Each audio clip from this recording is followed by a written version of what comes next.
Hello there, I'm Azaria Tagaya and welcome to another episode of Ringgit Cents Plus. Now this week we're talking about the subject of telecommunications and connectivity. Now besides water and electricity, the internet and our smartphones have become two things that we cannot live without these days. So what do you do when you're faced with bad connectivity and your complaints are falling on deaf ears? Well, we spoke to the Consumer Forum of Malaysia, or CFM, an agency under the Malaysian Communications and Multimedia Commissions. Now, CFM's job is to receive complaints from consumers about internet and telco services in Malaysia. While broadband prices may have come down over the last few months, unfortunately, the number of complaints have also gone up, with billing disputes and service disruption making up the highest number of complaints. We came to CFM with this question. Now, should consumers ask for a rebate from their service provider if they suffer downtime in their service? It is quite difficult questions to answer actually. What you are asking is some kind of rebate for non-service availability. On one hand, there are mandatory standards on quality of service that mandate certain service ability or certain allowable downtime for internet service, for example, house internet, fiber or line wired broadband, for example. But to the customers, there are no clear-cut SOP or processes that have been put in place on how to address major downtime that takes a lot of times. So there's always been a negotiation or rather and push by certain parties like the regulator, by CFM for service provider to undertake a compensation mechanism or a rebate, for example, to customers that has been affected. It has happened before. For example, a few years ago, there was a major down in the mobile service during Hari Raya break. So the telco, upon discussion, take initiative to offer certain free services like free calls and free SMS during certain period to compensate for the downtime that has been faced by the customers. There's also rebates that have been given for downtime for wired broadband at homes, but on case-to-case basis upon discussion and negotiation between the parties involved, which is the customer as well as service providers. Before signing up for any contract, read the terms and conditions. For customers who complain of no coverage in certain areas, Azizan says consumers should ask beforehand what's the coverage like at their workplace and at their home address before signing up. First, if you are staying at area A, you make query to your service provider, is my area covered? Because they are obligated to advise customers which areas have coverage or which areas does not have coverage. And most of packages without device subsidies are not contracted. But if you are subscribing to a service which have a lot of benefits, for example, device subsidies or free devices, for example, of course, you will be contracted for 12 or 24 months. And once you are contracted, it's very difficult for you to get out. Then the advice is first to make query to ask your service providers whether you have areas or not.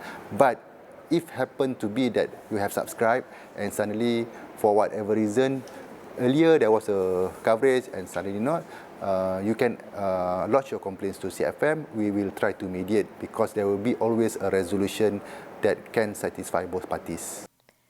According to CFM, there is a standard operating procedure on how complaints should be handled. The first person you should complain to is the service provider. If you don't hear back from them after 3 working days, then you can send a complaint to CFM. Otherwise, if you do hear back from the service provider, but you're still not happy with the resolution, then you can still contact CFM. While CFM does not have any enforcement power, it can report to the Malaysian Communication and Multimedia Commission, or MCMC, for further action. We also asked Azizan what happens if the area you stay in does not get high-speed fiber optics internet service.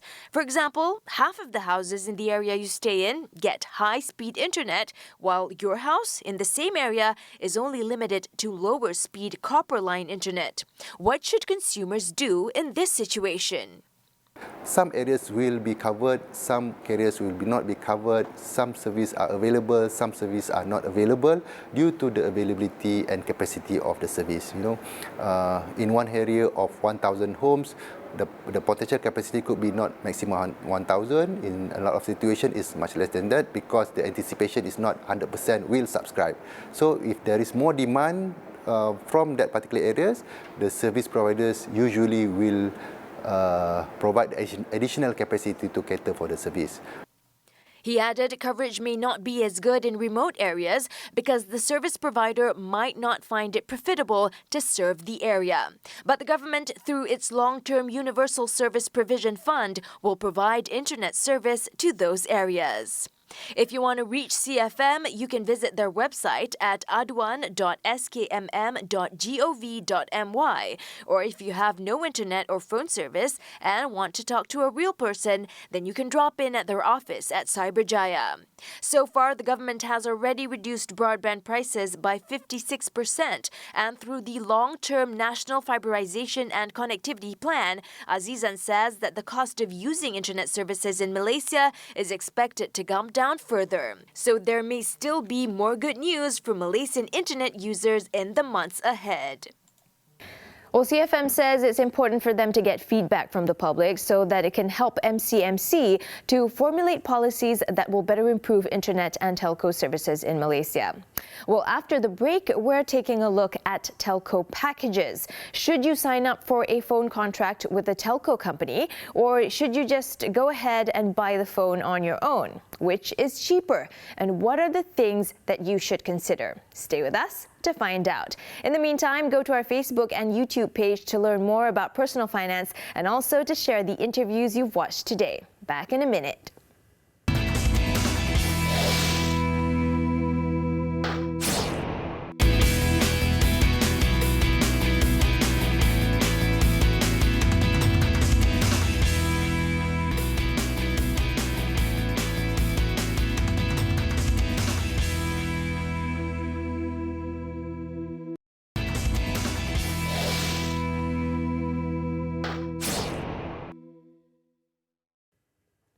Welcome back. Now, every time a brand new phone is launched in the market, telecommunication companies or telcos will snap up this opportunity with various packages that offer you the chance to own the phone, but with the added aspect of signing on to a telco contract. Now, will taking up such advantages really save you money? Or would you just be better off just buying the phone straight from the retailer and not be bound by any contracts? Well, we spoke to Pang Yun Tao, the senior editor at Ringgit Plus, to find out what are the questions you should be asking yourself before making a decision. We actually did a comparison of all the postpaid contract plans for the new iPhones, which came up a few months ago. And we found that on average, based on different price points, on similar price points, all the telco plans are going to save you about the same amount every month. At the end of the 24-month contract. We did the table that compares them by price every month, how much you need to pay every month, and we realized that over the course of 24 months, the amount of savings that you make at the end of your contract, including the device price, comes out to about the same. We found that there was actually about savings of about 1,500 ringgit. Are you going to be comfortable with being tied down to a 2-year contract and save about 1,500 ringgit in the process?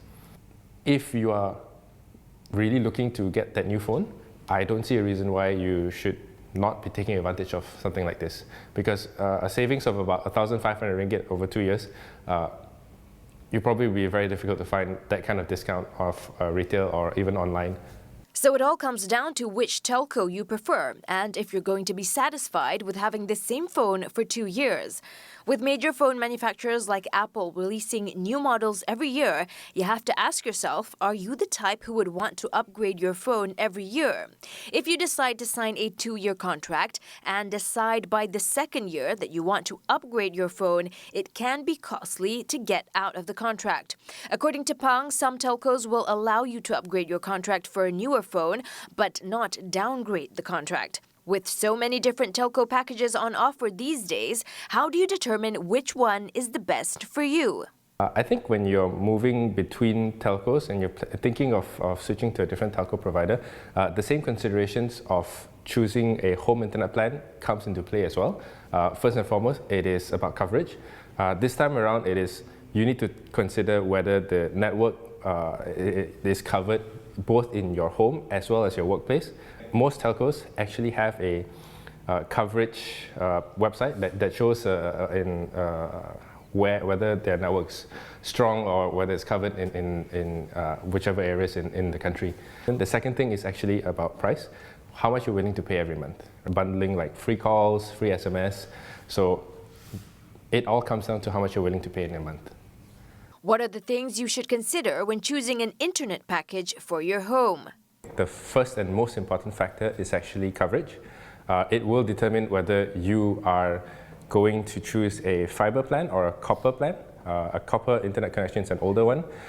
So usually most urban places are now covered by fiber, which is great because thanks to the MSAP, all fiber broadband plans these days are a lot cheaper compared to what they used to be. So for example, what used to be a 200 ringgit, 300 ringgit plus plan are now about at least half their prices. So a 30 Mbps plan today would cost you only at least 79 ringgit a month compared to 179 before this. Another factor to consider is the number of users and the frequency of usage. A family of about 5 people, each with their device streaming YouTube and playing online games, you will need at least 100 megabits per second. On the other hand, you may have a relatively smaller family, but with high usage that includes a lot of streaming and downloading, then it would be a good idea to look at higher internet speeds of maybe 50 or 100 Mbps. If you're renting, I don't think you'll be looking to get a home internet package, right? So that leaves you with either a mobile broadband plan or your own mobile plan on your smartphone, right? So again, it depends on what type of user you are. If you're the type that streams videos on YouTube all the time, or you're a drama junkie on Netflix, for example, then I think a mobile data connection that is with a lot more data, I think that would suit you a lot better. These days, a lot of postpaid plans come with a lot more data than you need every month. So the question then comes back down to coverage and what type of quality of service do you have. For me, I believe that when it comes to data plans, what you pay for is what you usually get. So a better quality connection usually is a bit more expensive compared to the others. According to Pang, the concept of prepaid and postpaid telco plans are also evolving to suit the demands of today's consumers. For mobile data plans, I think when we look at postpaid specifically, there's a lot of, we have so much data these days that we don't actually need to really consider the quotas anymore. An average user, I think, uses about 7 gigs of data in a month, but even for the lowest plan of about maybe 80 ringgit a month, you're getting about 10 to 15 gigs of data allocation for you. So I don't think that's really much of a reason. So if you look at the prepaid side, we even have newer types of plans, they call it a hybrid plan, which combines the convenience of a postpaid plan with the flexibility of choosing what type of usage do you want to pay for. So that's more of a prepaid benefit, and it's all rolled into one. So it's a really interesting concept, but I think it's only been about a year plus since they've introduced these plans. After the break, we're going to be talking about phone scams. What do you do when you get a call from someone claiming to be from a bank telling you that you owe them money? How do you know if the call is genuine or not? Well, the answers after this. Meanwhile, if you want to share the interviews from today, visit us on Facebook and YouTube, where you can learn more about personal finance.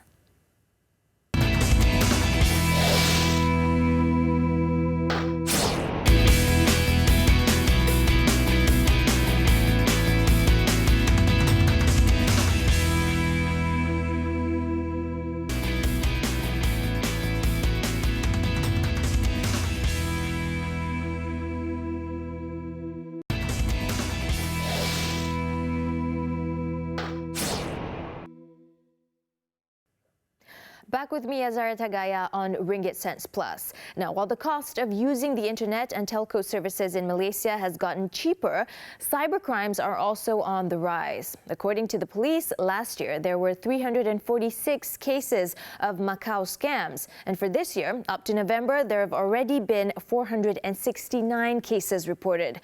Now, the total amount of losses is almost 53 million ringgit. So what are Macau scams? By now, you or someone you know has probably gotten this call before. A scammer claiming that they're from a bank, saying that you owe them money and money must be immediately transferred to another account. Now, when you look at the caller ID, it says it's the customer service center of the bank. So what do you do in this situation? Well, we spoke to CIMB Bank to ask them about what consumers can do to better protect themselves. According to Kwan Kin Yu, Group Chief Compliance Officer at CIMB Group, scammers are always evolving. What we've seen in the last 3 or 4 years is through technology. We have seen love scams. We have also seen what we call Macau scam, or also known as telco scam. And we have seen what we call financing scam. In Malay, they call it pinjaman tak wujud. And we have also seen commerce scam. And maybe just start with the love scam. And it's very easy for people to get befriended through Facebook. And what we find is that a lot of these so-called friends does not turn out to be friends. And they end up scamming you. And we've seen many people has lost money through these love scams. Number two, in relation to telco scams or Macau scams, normally what you get is a phone call from an unknown party. It's important that you take a step back and think through where these calls are coming from. If it's unknown to you or if it's too good to be true, it's important that you then hang up these phone calls. Most likely, it's a telco scam that's coming through your phone. I think thirdly, where it comes to pinjaman tak wujud or what we call financing scam, it's always we find people borrowing money through Facebook, through WeChat, through WhatsApp, responding to a request or responding to an offer to borrow money. And most of them are fraudulent or are scams. So do not believe some of these WeChat messages or WhatsApp messages or your Facebook messages that you receive. I think the last one is the easy one. A lot of us like to buy things through the various websites. It's important that we ensure that the source is actually genuine. I think those are the popular type of scams. Scammers can now spoof phone numbers, so when you look up the caller ID, it shows the phone number of a bank or court. In today's technology, it's very easy for people to use voice over internet protocol calls, and a lot of times the number is the same number as what you find the normal numbers from either the police or the mahkamah or courts or from a bank, right? But when you try to call back, you normally won't be able to get through and with the same number. So do not believe these numbers that you see on your phone, and do not believe, do not even try to determine whether the phone call is genuine or not. What you need to do is actually, if it's a call from the police, go to the police station and verify the information. If it's a call from the courts, go to the courts and verify personally or physically to determine whether it's true. And similarly, if it's a call from the bank, walk up to the nearest branch and verify if such call, or even call the contact center to determine whether such calls are genuine. The latest type of scam that has been detected is when you get a message on your phone telling you a sob story of how the bank accidentally sent a transaction authorization code or TAC to your phone, and they want you to send it to this scammer instead. A TAC is the final line of defense before your money can be transferred online. Don't do it. Most of the scammers will not open a bank account themselves to receive the money. Instead, they will use mule accounts or another person's account to receive the money of those who they have conned. Mule accounts, and unknown to many people, is that there are people who give up or their own account to be operated by a third party for many reasons. One is if they were being pressured by a third party, or if we have seen people who owe money to money lenders and money lenders has requested for their account to be surrendered to them. And we have also seen many people buying bank accounts from the public. The message here is really you cannot and you must not share or offer the operation of your bank account to a third party. And most importantly, you cannot and must not sell your own bank account to a third party. If you allow a third party to operate your account, you will be considered a mule for the fraudster or for a scammer. And under the law, you could be prosecuted under the Penal Code as well as the Anti-Money Laundering Act. Sometimes these scams happen over a few days. This is why it's important for victims to talk to someone like the bank or the authorities to prevent further losses. Many a times we find that victims will lose their money in a matter of an hour or 2 hours, and it's very, very difficult to actually get your money back. So most importantly, the advice is that the moment you realize that you've been scammed, it's important that you contact the bank as well as contact the police. Our advice is always to make a police report and make sure that you put down the relevant account number and then call up the contact center of the bank in which you transfer the money to make it known to them that there is a mule account in the bank itself. Where possible, most banks in the industry will try to hold the money and help you trace the money if possible. But in most incidents that we have experienced, it's very unlikely that you the money will have gone anyway. It's very unlikely that you will be able to recall the money. Prevention is still the best answer, and that is why CIMB is working with the police to educate the public about these type of scams. Well, we hope the tips that we shared today have been useful for you as a consumer. If you want to share what you watched today with your friends, find us on Facebook and YouTube. For those of you who have problems or questions about your personal finance, drop us a message on Facebook. We've already received a few inquiries and have forwarded your questions to the Financial Planning Association of Malaysia. We'll be covering that in a later financial makeover episode. Until next week, I'm Azaria Tagaya. Invest and save wisely.